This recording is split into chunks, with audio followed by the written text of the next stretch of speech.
Listen to Trump address all the people who are predictably hating on this new world order, this America First order that Trump has established. In the coming days, there will be complaints from the globalists and the outsourcers and special interests and the fake news. The fake news will always complain. But never forget, every prediction our opponents made about trade for the last 30 years has been proven totally wrong. They were wrong about NAFTA. They were wrong about China.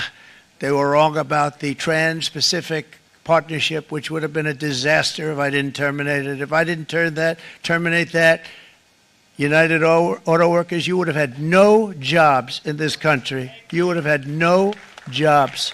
It was all going to other countries.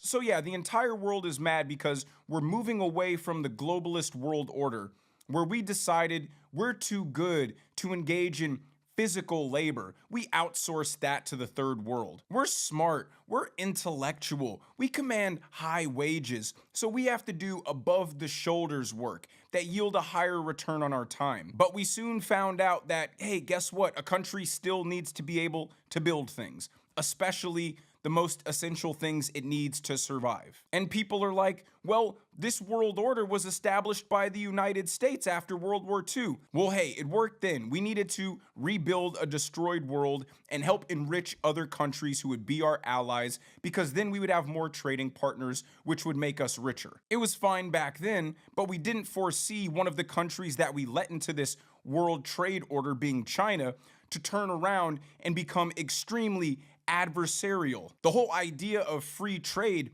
works if everybody's going to be cooperative. But if one of these nations becomes incredibly hostile and anti-American, and they're also in charge of providing us with all of our medicine, all of the necessary inputs for our electronics, our technology, our military weaponry, well, then it's not such a great situation anymore, is it? And you can tell China's panicking because they responded with 34% retaliatory tariffs on the United States. Watch. Yeah. By the way, we do have some breaking news right now from China. The finance minister saying that it will impose additional tariffs on U.S. goods from April 10th at a rate of 34%. Uh-oh. This is, yeah, and you were watching the market drop on this news. The futures are off by 650 points for the Dow right now, 80 points for the S&P 500, the NASDAQ 263 points. China's Commerce Ministry is announcing restrictions on some rare earths as well, but this was kind of the next shoe. This is what Scott Bessent, the Treasury Secretary here in the United States, was urging caution. Reverend Biden, don't. Yeah, don't do it.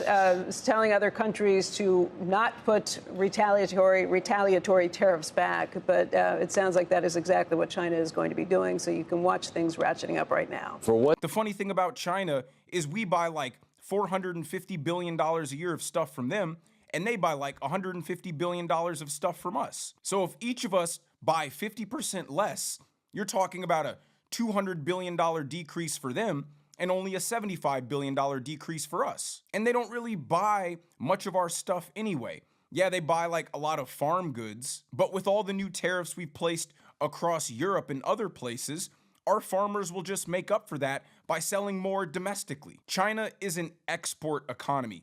They need people to buy their stuff. And increasingly, the whole world is getting tired of their aggressive adversarial behavior. The United States is a consumer economy. We are the world's biggest customer by far. Every country wants to get into our market. China has enriched themselves off the backs of the United States, buying their cheap little widgets and trinkets. And now the days of that are over. Does China think Europe's going to pick up the tab? Does China think Europe's going to pick up the tab from the United States? Europe is going through its own financial struggles right now. And does Europe really want a whole bunch of Chinese cars and smartphones and telecom products that are directly going to cause its own domestic companies to go out of business? No, of course not. Every country works in its own interest. It's only the United States that over the past 50, 60 years has basically existed to benefit the rest of the globe at our expense. It created a global market that was reliant on us continuing to have that same philosophy. Those days are over. And yes, there's going to be a shock to the stock market.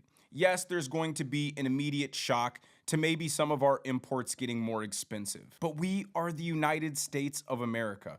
We are the richest, most prosperous, most productive, most resilient country in the world. And we will come out of this on top. And I thank Donald Trump that he had the courage to do what any other politician would find too unpopular to touch, because he truly cares about the longevity of our country. But let me know what you guys think down in the comments section below.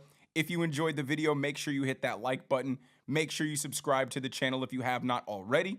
Turn on the notification bell so you never miss a video, and it'll keep me out of the hospital.